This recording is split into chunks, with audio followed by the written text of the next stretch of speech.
Hey, what's up, everybody? Okay, so episode 101. We're going to talk about all these different stuff that's going on in the MMA world. The last UFC with Strickland and Dupree, a lot of other stuff. So check it out and enjoy.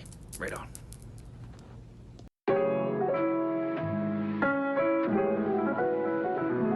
1978とある田舎町で生まれて移り住んだ新宿で育ちこの町で起きたこれまでの俺たちのここまでの生い立ちはほんのまた序の口試されたいちいち正してきた過ち騙し合いやからしないはスニッチの始まり放課後の登山所児童館にホームアローンそんな時間はほったらかして向かったとある場所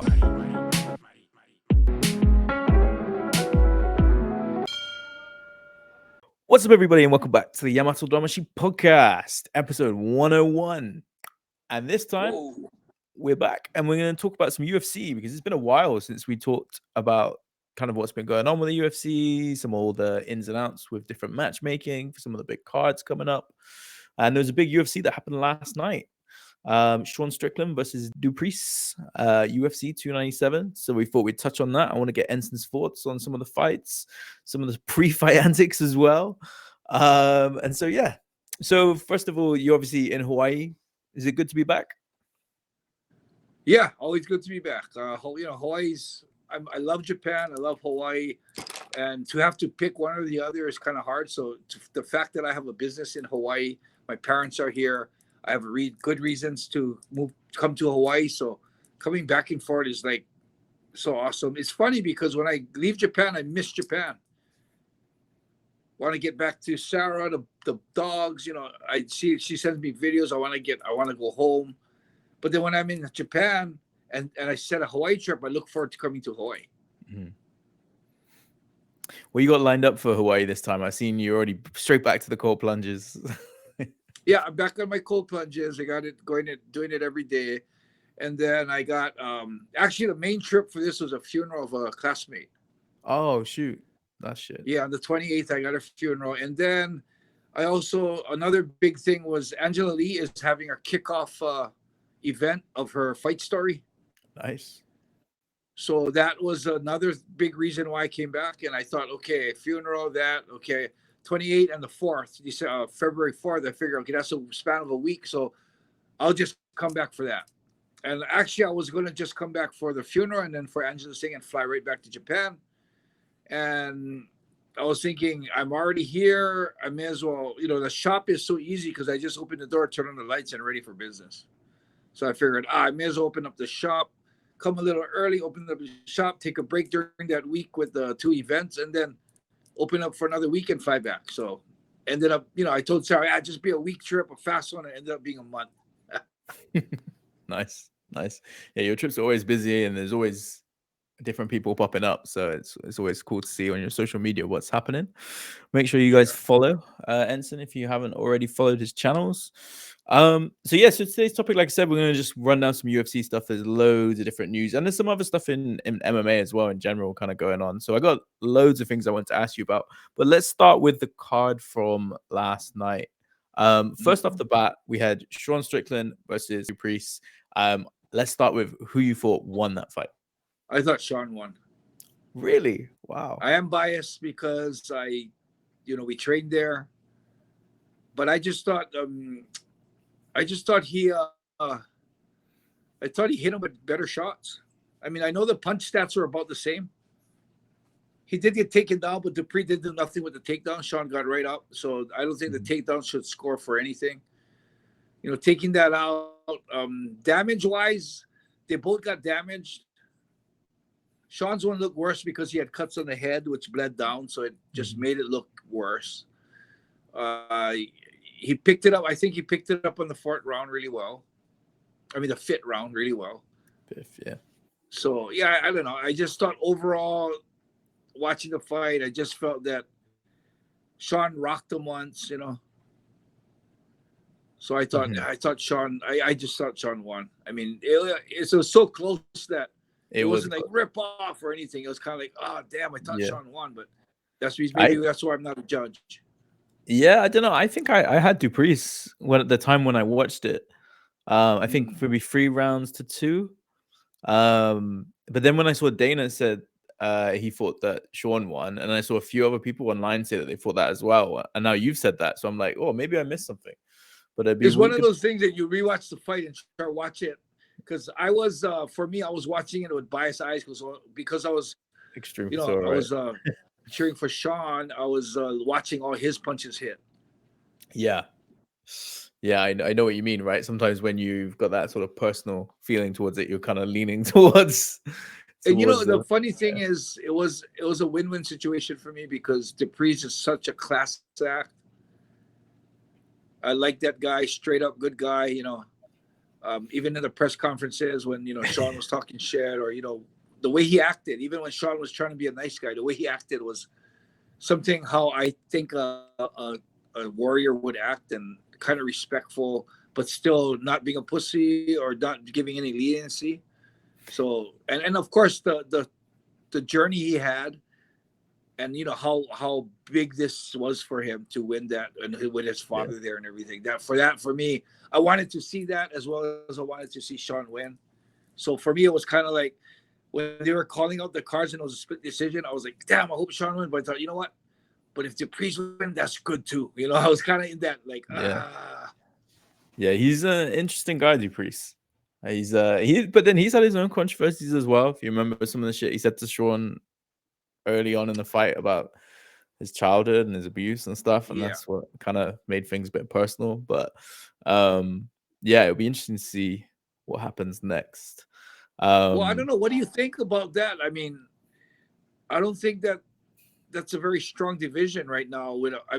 Not a strong division. It's a strong division, but I don't think the Sean or Dupree's being the champ is not something that you see like when you see John Jones, or you see what is that when you see the ex champions like Dos Anjos or Jose Aldo, you got those champions, like who's gonna beat them? But with Sean or Dupree's, you see like a whole line of guys like, holy shit, you don't even know if they can retain the title with any of those guys, So it's one of those that I think it gives a little bit of excitement that, okay, now Dupree's and Khamzat, Dupree and Adesanya, it's like, holy shit, Yeah, which one do you want to see out of those two fights? Obviously, there's others as well, but those are the two biggest. I would like to see Adesanya come back because I think he needs to come back. Yeah, I don't think it's a good idea to have a hiatus to 2027, which he first said. Yeah. And I think it was just an emotional call he made, and I think he'll come back.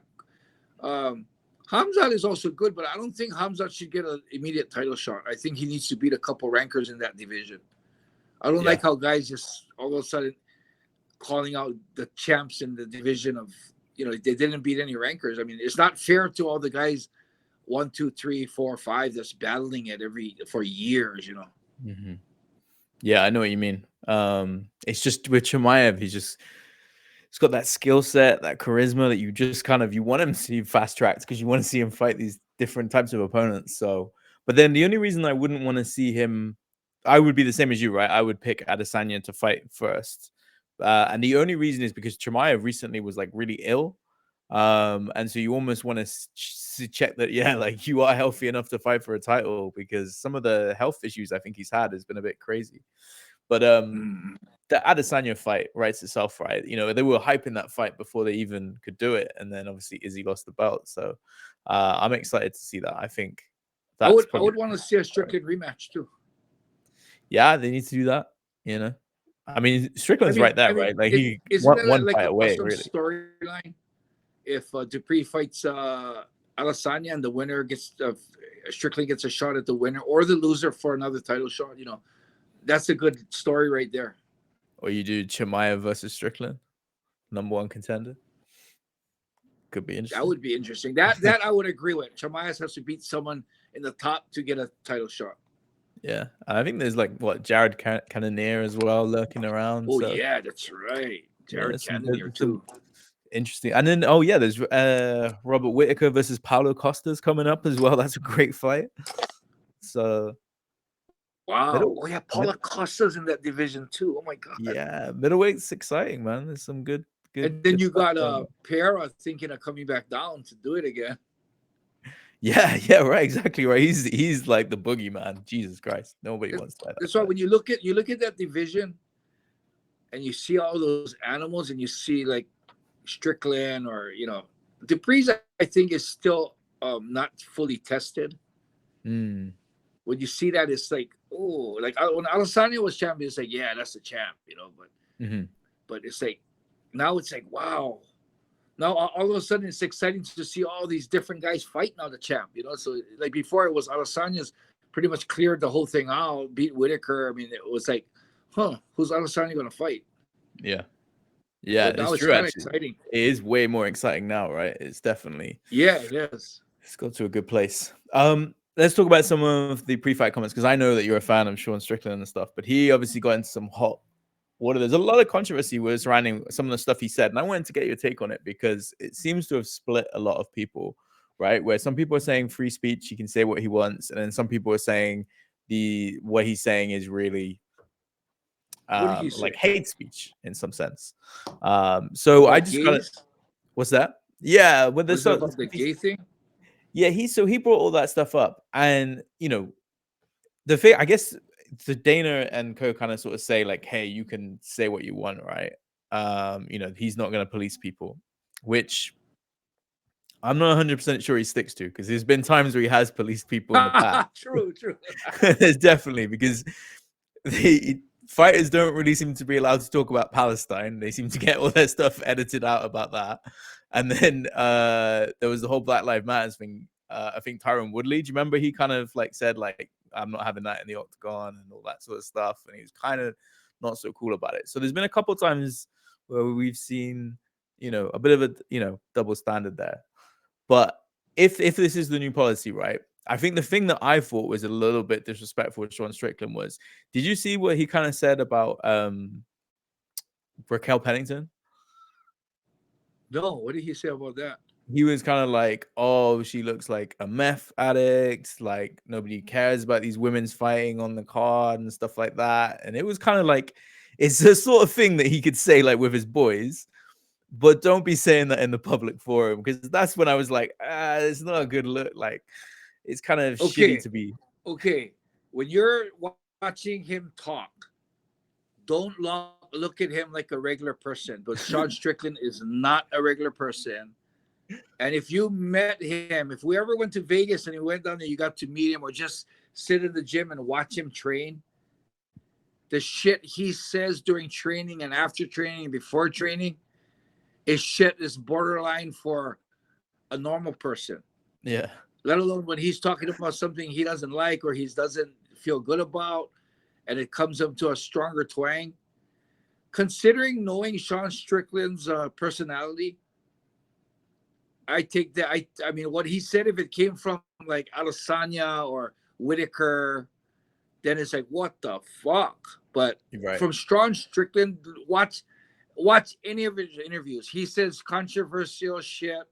He swears a lot. He cuts down people in a very harsh way all the time. So that was true. For me. I mean, hearing that just now is kind of like, that sounds shit.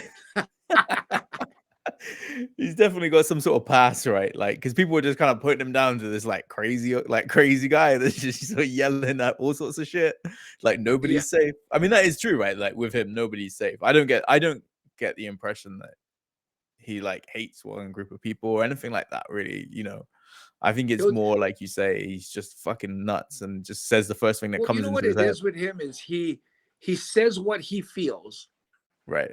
And the problem that with the things that he says is he has no filter. That's the thing. Yeah. Like I think I can think the same things, but I won't say it in certain platforms because I have a filter. Mm-hmm. He has no filter. His filter is broken. He never had a filter. No, he just says it, whatever's on his mind. But he seems to be, I don't know, he's all the talk. Everyone's talking about that guy. Good or bad, people will not stop talking about him. So we might have to put him in the thumbnail to see if we can get some extra clicks. But I guess everybody wants to talk about that guy. Moving on. Anyway, what did you think of the co-main event? Raquel Pennington finally winning a championship. that's another division I feel like that's a real unstable division where the next person could easily Pena could come and take the title. You know, and Amanda Nunes comes back hands down. Yeah. Cyborg goes to UFC hands down, you know. But yeah, I mean, I thought that Pennington freaking toughed it out, man. Yeah. I mean, that's one tough son of a bitch. She's fought everyone. It was funny actually because in the pre-fight press conference, the women were kind of giving it more than some of the men. I felt like because Raquel Pennington's there, like I've fought everyone, and then she's just like, "You're boring, like." Well, you know what it was? Yeah, I felt the women's talk was more genuine. It was actually not. They weren't trying to shit talk to hype the fight. They were just saying what they really felt. I don't think Pennington shit talks very much. So when she came out with that, it was like genuine feeling. So there was a little bit of a roll, like whoa, twang to it. Yeah. Yeah, I know what you mean. It was like that. Yeah, so it's interesting. We'll see kind of where that goes. But yeah, you're right. The division, it doesn't have the names that it did like a couple of years ago, right? Where you had like your Holly Holmes, your Ronda Rouseys, your Amanda Nunes, your Misha Tates. Like it was a really fun, exciting division. Whereas now it's, yeah, I think 115 has kind of become a bit more of an exciting division for the women. 115, 125. 135 seems a bit not as much star power in that division as it used to be anyway. But let's see what happens. And then a couple of little things on some of the undercard fights I just wanted to talk to you about. Neil Magney with that comeback. Like, God damn, that was insane. Like, that's crazy. Like, what a veteran move there to. Well, what do you think? It was a matter of his opponent getting tired and making wrong decisions, like going for that foot lock, you know. Yeah. And I think it was all due to inexperience. It was experience over inexperience. Yeah. How much did the leg lock surprise you? Because I was looking at that like, whoa, that's kind of a. It surprised me in a way where I don't know how that guy fights. What is his name again? Mike Malott, was it? Malott? Canadian. So it surprised me because I don't know how he fights. So when I saw him fall for it, I was kind of like, "Ooh, that you're gonna put yourself in." But as everyone knows, if you miss a footlock, you end up on the bottom. And I was thinking, "Whoa, he put himself on the bottom." But then I thought, I don't know him. Maybe he has a devastating footlock. So I thought, oh, maybe he'll get the footlock, you know. So that was something that, you know, maybe he does. Maybe he was just a little tired. You know, fatigue changes. You know, the reason why I put my fighters and make them train through fatigue is because once you fatigue, you're not the same person. There's things that you could do with your eyes closed when you're not tired, but when you're tired, it's hard to do. So the reason why I put my fighters through training where they have to keep training through fatigue is because when they hit that fatigue, they'll realize like, holy shit, I could do this when I'm not fatigued, but I can't do this. But I still can do this. So this might have been one of those things that he has a great footlock, but he hasn't trained doing the footlock while he's fatigued, knowing how hard it would be. So I don't know, it might be something like that, or maybe it was a desperado shot and he knew he was getting tired, so he felt he had to finish it. But yeah, it was a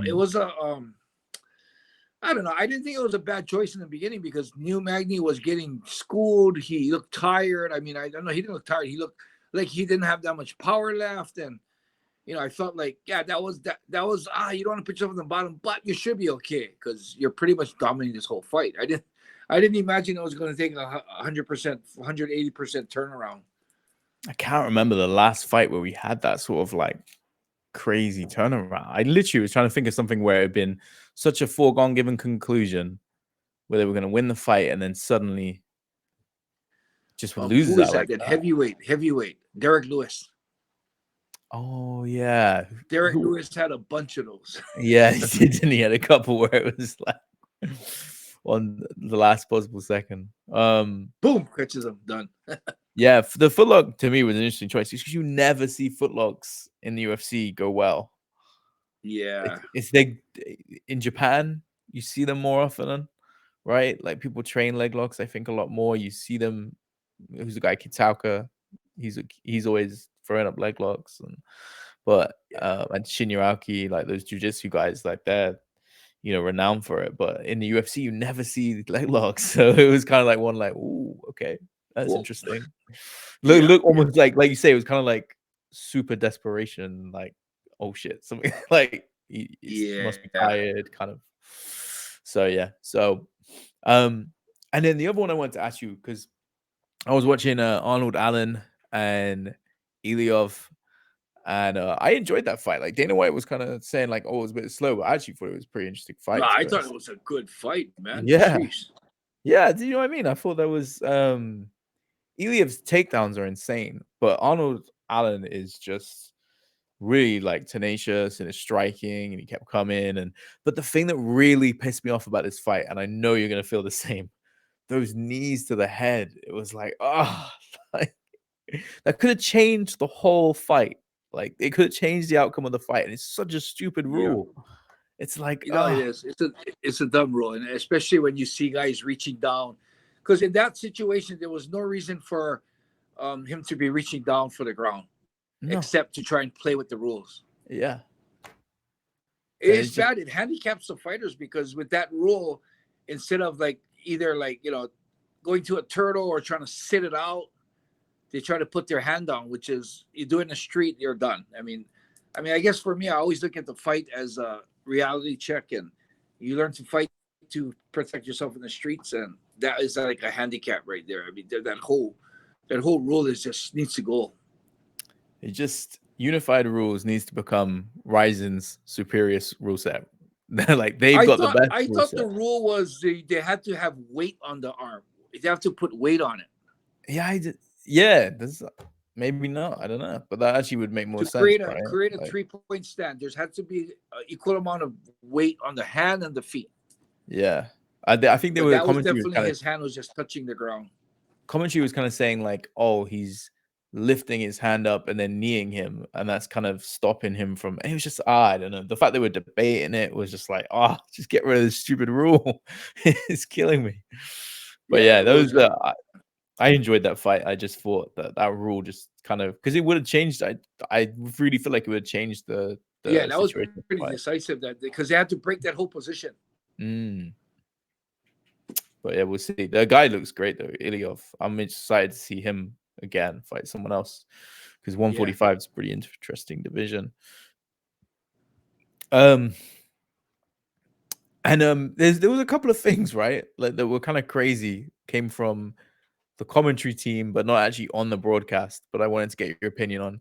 There's two. So the first one was one that you brought up to me, was Daniel Cormier saying that because Khabib turned away a $40 million fight offer a year ago, there was no way he would be coming back. Yeah, that was. I think that was a separate time. He didn't say it on the commentary, but he did say that, and it surprised me, because what Daniel Cormier pretty much just said was that he fights for money and money only. So it's like, I didn't like the idea that Daniel Cormier was putting all fighters in a class of someone that will fight for money only, because there's people who fight for legacy. There's people who fight for, to challenge themselves, to test themselves, to people who fight to become a stronger person. And sometimes, like for me, when I wanted to fight Wanderlei Silva, money didn't matter, because the more important thing was be able to test myself in the ring with Wanderlei Silva. And whether they offered me $1 million, they offered me $50, I would have took the fight, because it wasn't about money. So what Daniel Cormier needs to remember is that not all fighters fight for money. And money, I mean, fighters, of course, will fight for money because it's their job. But that might not be the main incentive of fighting. Like Khabib, I think it's more that the promise he gave his mom. And you don't never know. Maybe the mom said, you're okay, I understand, go back and fight. And I don't think, especially Khabib, he's a real warrior. I mean, I'm not sure if Khabib's main objective is money. He has a lot of money already. Yeah. So I don't think that, money would be the most important reason why he fights and why he doesn't fight. Cormier just pretty much talked about his own mindset. It's kind of telling, right? Yeah. And then the other crazy one I heard outside the broadcast was, I think they like Daniel Cormier and Dominic Cruz and a few others gave their like top 5 middleweight lists, and Dominic Cruz didn't even have Anderson Silva in the top 5 of all time. Of all time. I was like, what? Who did he have? I can't even remember, to be honest, but it was a crazy list. I don't know. You can, for me, like, he's number 1 anyway, like, just from a legacy point of view. Yeah, he was good. He had a good run. Nobody could touch him. I think DC had Adesanya as his number 1. But it's hard to tell, right? But Anderson Silva for me just kind of should be in there. Yeah, definitely. So yeah, a few crazy things people are saying. A couple of interesting other things. So they got some amazing cards coming up. 298 looks good. 299 in Miami looks really good. But we got 300, big UFC 300. And I'm curious, what would you like to see on UFC 300 if you were the booker? Ooh, I don't know. What is the possibilities? So at the moment, I think they've announced that amazing fight, right, of Justin Gaethje versus Max Holloway, which is I'd rather see Justin Gaethje McGregor. McGregor, really? Yeah. No way. Why? I don't know. I just think that the styles would match better for beating on McGregor. Yeah, I know. I don't know McGregor's chance. I mean, that's a good fight. It is a good fight. And I think Conor would like to take that fight. Gaethje, I don't know. It's just so different styles, man. Holloway is a real elusive fighter with fast hands, and I can almost see that becoming a boring fight where Holloway just starts tagging him from the outside and Gaethje just starts trying to force it in. Maybe. I suppose that's the thing, you never know, right? But I could see them both throwing down as well. I can see Holloway standing, pointing to the ground and having that throwdown thing too. Yeah, so it could go either way. But I know what you mean. Because he'll have the speed as well, right? You know, he's moving up a division from 145 to 155. So he's probably gonna think about that and use that as an advantage. But then also he knows it's like a fans fight, so I'm sure I hope he'll deliver anyway. But yeah, I mean, other possibilities. I mean, I think they're talking about Leon Edwards versus Bilal Muhammad, which Bilal's like a nice guy and that's all. That's a good one, like, but it doesn't ring. It doesn't.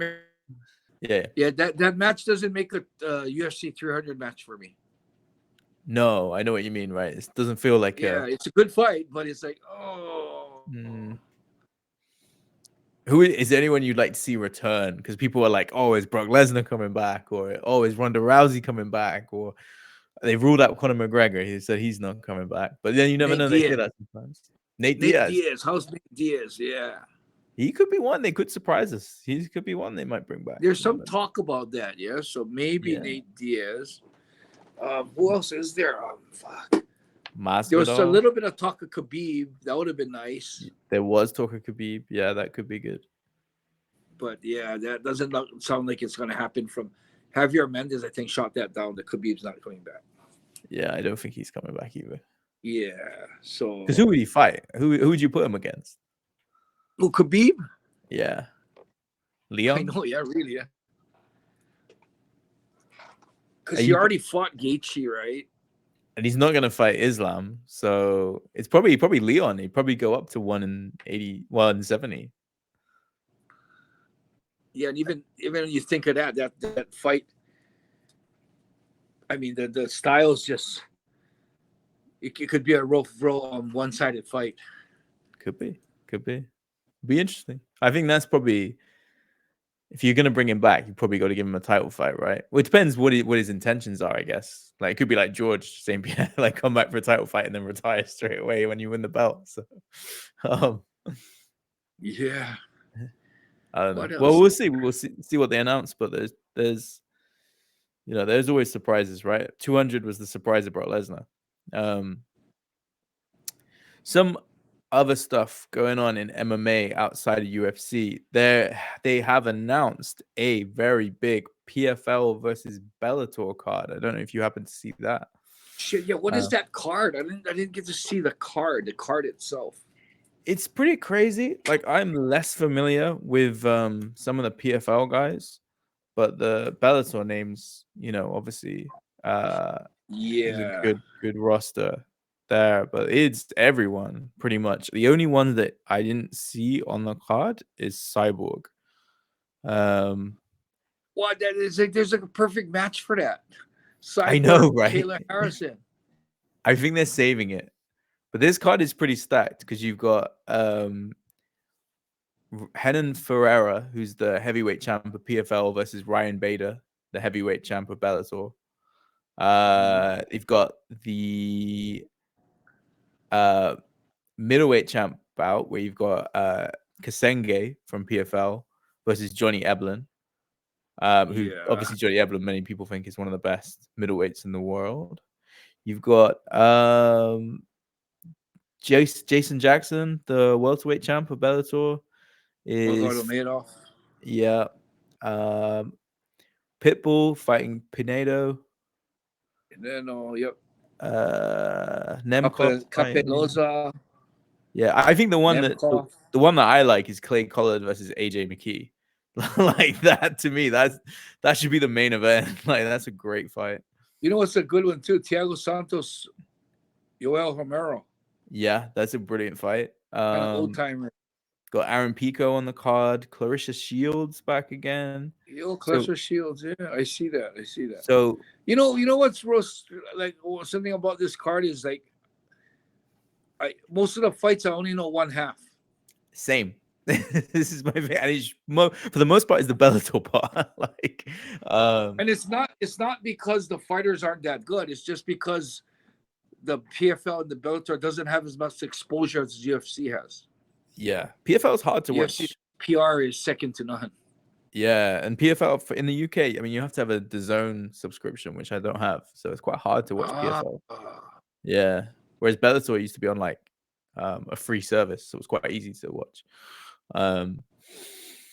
But yeah, Harrison and Cyborg not being on that is just not right. I mean, I think from what I hear, I think Kayla doesn't want to sign the contract, which is, you know, I agree. I don't think she's ready for someone like Cyborg. I think it'll be a bad night for Kayla Harrison. But the problem with that I have is the talk that she gives.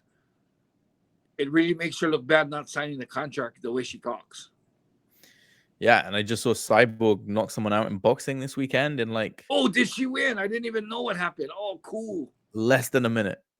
Like, she looks insane. Like it's great every time. So right, Cyborg needs to get Cyborg back in Japan. That would be cool. Needs to get Cyborg in Ryzen. Yeah, that'd be cool, man. Don't know who she'd fight, but let's get her back. That'd be cool. Yeah, I think the interesting thing, right, is that card is taking place in Saudi Arabia.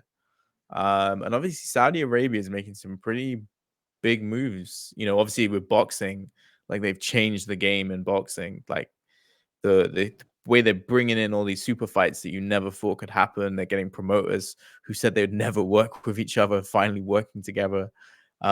So I wonder what happens in MMA now that Saudi Arabia is kind of putting that investment in PFL. Do you think it changes the landscape much? I think it will, because I think that the fight money would be better, and I think more fighters would be more possible to move over to different associations. I mean, that's how they got all the other guys, Ryan Bader. You know, a lot of the fighters moved over because of that. But it's interesting because I just don't feel like right now with the Palestine conflict going, right now it's not a safe area to fly for Americans. Oh, you reckon? Maybe. Yeah, no, it is. There's a little like I was gonna go to Dubai with Soshi, and it's not recommended. It's one of those things that they don't recommend you travel in that area. Wow, that's surprising. I don't know. I got a friend that lives in Dubai, and he's just going back and forth all the time. Wow. I don't know. Yeah, I'm just nervous about that sort of thing. But But yeah, I don't know. And plus you see the people they fly in, right? You know, in Saudi Arabia, bringing in like Cristiano Ronaldo, Conor McGregor, like all the boxing legends, like the hospitality, I think, is off the chains. I think they're really doing big things. But for me, it's an interesting one, right? Because I don't know, with PFL, there's something about PFL, right, which feels completely different to any other MMA organization, and I'm not sure I mean it in a positive way. I don't know if you feel this, but I just feel that sometimes, like, maybe it's the no elbows thing kind of rubs me a bit the wrong way. Oh, they don't have elbows in PFL. No, apparently they will for this card, so that's a good sign. Oh, good. But it just feels like a very different organization than perhaps a Bellator, a WEC, a Pride. Like, this feels very, very, very different. But yeah, I think you're right though. If some of the UFC fighters jump over to PFL, then it could be a bit of a game changer. But we haven't seen many at the moment. No, not at all. Not at all. Bellator was really good at like picking up some of the older guys that were kind of, you know, done. They would always make a play for them, whereas PFL didn't really do that. So yeah, is that a sign why Bellator was bought out by PFL though? Yeah, I mean, maybe that's what they're looking to change, because I think they need to, because it's like you say, when we're looking at this card, we're not really recognizing as many as the PFL names, right? And I think that's just because they've got talent, but they haven't really brought in some of the older guys, or maybe just some guys that have been on a losing streak. They need to bring in more people that have recently left the UFC and that sort of stuff. So, or they need to advertise their fighters more. Yeah, and get them over. They definitely got a story. They're definitely got like for the Rising, they have those, or even like the embeddeds. Yeah, right. Rising does a really good job. I was thinking of ordering this last UFC. I only wanted to see the last 2 fights, and I was like, oh, I don't know if I'll even order this one. But then I watched it embedded, and I was like, oh god, okay, I want to watch this fight now. And I bought the pay-per-view. So yeah, you kind of watch the countdown, or you watch the embedded, and you get into it, right? Yeah. And they do stuff with PFL, but it's like with Rising, it's so easy to get into, because they do they find a way of showing the fighter's personality, and everyone seems a little bit different, and it's such a good watch. It's so easy to get. It feels different to the UFC. You feel like you're watching this different product, and it's exciting. The rules are different. Whereas PFL, you don't want that kind of like, hey, this is UFC light. Do you know what I mean? Like, there's so much UFC anyway. You need to stand out. You need to do different things. So yeah. But hey, PFL versus Bellator, that's different. I like it. Card sounds fun. I'm gonna watch it. Oh, when 100%. does that happen? End of Feb, I think. So it's coming up. It's quite soon. There's loads of good MMA coming up. With 298 looks good, 299 looks good. Rising's got some cool fight cards coming up. Loads. I'm thinking of trying to be in Vegas for Fight Week. Ooh, nice. There's a lot of stuff that I'm kind of add up to that, because I have to take a trip to Hawaii around that time. My parents are going to be in Vegas at that time. Fight Week. So I don't know. I've never been to a Fight Week. I think it might be neat to walk around and see all the events they have. Which one are you looking at? So April. Isn't it International Fight Week? Oh, second week. April 300. Oh, is that 300? Yeah, April 13th. Is that going to be in Vegas? 300? That is in Vegas, by the looks of it. Oh shit! Well, I better make up my decision and see if I can get tickets. Yeah, because I'm pretty sure 300 is going to be hard to get tickets. It's going to be definitely hard to get tickets. That shit's going to be sold out soon. I have a friend that might have pull with tickets, but I hate asking for tickets. I know, but this one might be worth it. Yeah. I mean, whenever I do ask for anything, even with Rising or wherever, if I ask for comp tickets or anything, I always tell them that I always write in the whole thing is that if possible, if not, don't worry about it. It's not don't force it. Yeah, that makes sense. It's cool, you know, that they do that for you though. I've obviously benefited from Rising tickets as well, so it's thank you, Rising. Yeah. And then also coming up, One Championship is back in Japan next weekend. Yeah, I And think the biggest highlight of that is the Hirata fight with that other girl. Yeah. what Itsuki, yeah. That and You know what's do you know what the biggest thing in Japan now about that fight is? The big hush, the big. I think I know what the you're big gonna say, but please say. I know what you're gonna say. It's so hilarious because in YouTube they actually have something about that. Oh really? Is it Yeah. a connected person by any chance? The Ursin, yeah, they're both dated Ursin. Yeah. Wow. So it's a battle who gets the rights to Ursin. It's like the ex-girlfriend fight. Yeah, but one actually has merit because she's actually now the current girlfriend against the ex-girlfriend. That is weird. That is really super weird, right? That is crazy. I like Itsuki. Itsuki always seems like a bit of a sweetheart. I think they're both nice girls. I mean, Yeah. We only know them through interviews, so you don't know the real character to the person. But except if you're talking about Sean Strickland. Yeah. But yeah, I mean, there's Superlek versus Tekeru. It was gonna be Tekeru versus Rodtang. Rodtang's injured. Yeah, what a bummer. Yeah, the Takeru one. Shit. But Superlek beat Rodtang, so it's kind of interesting. But there's loads of controversy, right, with one and stuff Chatri says, and apparently he was asking K1 for help, asked Ryzen for help, and then he like didn't go to the meetings or something like that. Like I've seen loads of stuff online. Really?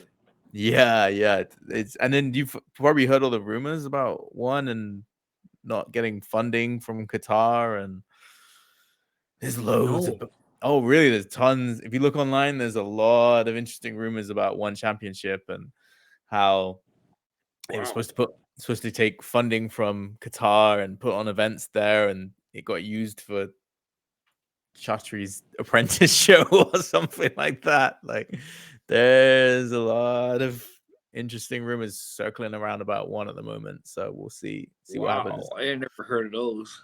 No, I'll send you some articles. But yeah, it's but I like one. You know, some of the stuff they do is pretty cool. The Muay Thai stuff, the Friday night fights is good. I don't like the way they give like a fighter one fight and then you never see them again. It's like Aoki's fighting what's his name? Sage Northcutt. Oh, he's still fighting. Yeah, he's fighting Sage Northcutt. Oh wow. In Japan, yeah. Which is like an interesting fight, but Sage Northcutt, like some of these guys, they don't fight in one for like years and years. People get like put on the shelf for ages, and you go, what happened to them? It makes it hard. And the thing is, I don't know what the reason is why they do that, because the fighters are like, I want to fight, and then they don't give them a fight. But from a fan's perspective, it just makes one really hard to follow, because you're like, oh, I want to watch these fighters, you know, and then they don't fight. So it's like, yeah. I think that for one, too, when I do watch the fights, they're freaking high quality fights. They are. That's the thing. I think their whole marketing isn't the Western side; it's more Asia. So, like Bellator and PFL, the fighters aren't really that known. Yeah. And sometimes it gets a little bit confusing because they do all these different mixed rules, right? So it's either like mixed rules bouts, true. Muay Thai bouts, kickboxing bouts, grappling. Jiu-jitsu they do grappling as well. Grappling bouts, yeah. It can get a little bit much sometimes, you know, for us simpletons. You know, sometimes they need a simple product. Hey, did you? Yeah, I wanted to talk to you about it. Did you hear what's that guy's name? Mickey, that grappler in Musanek? Yeah. He was who was he calling out? One of the fighters. The guy like was bullying somebody or talking shit about his friend or something. Yeah. And he called him out to a fight. And then when he did that, Gordon Ryan came out and told him that instead of you fighting MMA fighters or calling out strikers to solidify your legacy, you got to come back and fight in ADCC. Yeah. Coming from Gordon Ryan, is like he's calling him to come back to ADCC. So that was kind of like, whoa. That'd be interesting. Isn't that Mickey boy a lot smaller than Gordon though? I think he's tiny, right? Like from when I've seen him, it looks pretty small compared to Gordon. Gordon's huge, right? With his I don't know. Gordon actually sized down, yeah, after he got that sickness, yeah. Yeah, that's true. I wonder what the weight. Yeah, it'd be interesting to see. But then I don't know what the long contract's like, whether they can do that sort of thing. So we'll see. Before we get out of here, I wanted to ask you about a video you partook in, because we're talking about big MMA names, big MMA name in Japan, Mikuru Asakura, very well-known YouTuber as well. You participated in one of his videos online. I just wanted to hear how that experience was. Yeah, he reached out to me. He said he wanted to do like a collaboration. And usually collaborations, both sides do a video, but I didn't. I just went to do his. And I didn't know what we were going to do. So when I just went in there, I was wondering what it was going to be. Was it going to be a talk? Was it going to be, he likes to do a lot of funny stuff. So I was wondering if they wanted to make me do something. And yeah, sure enough, he wanted me, they call it dokiri. So it's like a candid camera type of thing. Oh, okay. Like hidden camera thing. Mm-hmm. And when he told me what they wanted me to do, I thought, oh, that's right down my alley, man. That'd be fun. So we actually did, and we scared two of his friends. Yeah. I was going to say, like, you should get the Oscar for acting because it felt very natural. It's easy for me to act mad. But to act happy, I'm not a good actor. I mean, people might look at it and say, oh, Enson's a good actor. But no, acting mad is probably the easiest emotion that you can try and act with. To act, to cry, to act, to die, to act happy when you're not happy, act sad when you're not sad. And to be believable, I think that's a lot harder. So I got lucky that they wanted me to do that. It's so easy to do that. And it was actually pretty fun. It was pretty ab lib. Really? What Mikuru told me was just, this is the scenario. You're coming to meet me. I'm late and you're pissed off and I'm going to send my friends in. And you're going to just take it all on them. So he didn't tell me to make them do push-ups. He didn't tell me to spar with them. It was just pretty much all ab lib. Yeah, it was good, man. It was funny. Like, people should check it out if you haven't seen it. I'll put the link in the description. But yeah, it did make me laugh. Subtitles now, yeah. Yeah, there's subtitles. Yeah, so it was really funny to watch. But yeah, the first guy, you make him do push-ups, and that just made me laugh. And then the second guy, like, it was like when you said like, well, let's spar or something, and then he's like, okay. I was like, shit, where's this gonna go? Like, it was kind of crazy, He said, when I said, oh, how about we spar? What are you gonna do? Let's spar it. And he said no, and then when I said, well, what are you gonna do then? And I said, let's spar. And he literally said, if that is what it takes for you to not be mad at us or mad at Mikuru, okay, let's spar. Pretty much. That's what he said in Japanese. Wow, this guy's a loyal. I was like, wow. I was like, I was caught off guard because I thought he wasn't going to decline to the death. Like, no way, no, I can't. When he said, okay, I was like, did I hear right? I got to spar with this guy now. I just threw it out. I got to walk the walk now, So it was kind of weird. It was like, oh, shit, I got to spar now. Yeah. Well, yeah, no, it's a good watch. People should check it out. It's not long. It's just a short little video. Any plans to do anything else with him in the future? I don't know what he'd like to work with. But... He's coming to Hawaii on February 1st to the 3rd. Nice. So I'm seeing if we can... I messaged him already. Said if you have free time, let's meet up. Let's maybe make another video or something. So he said, "Oh, that might be possible." So we'll see. Those guys come here for vacation, so he might not want to do anything. So we'll see. A possibility. Interesting. Yeah.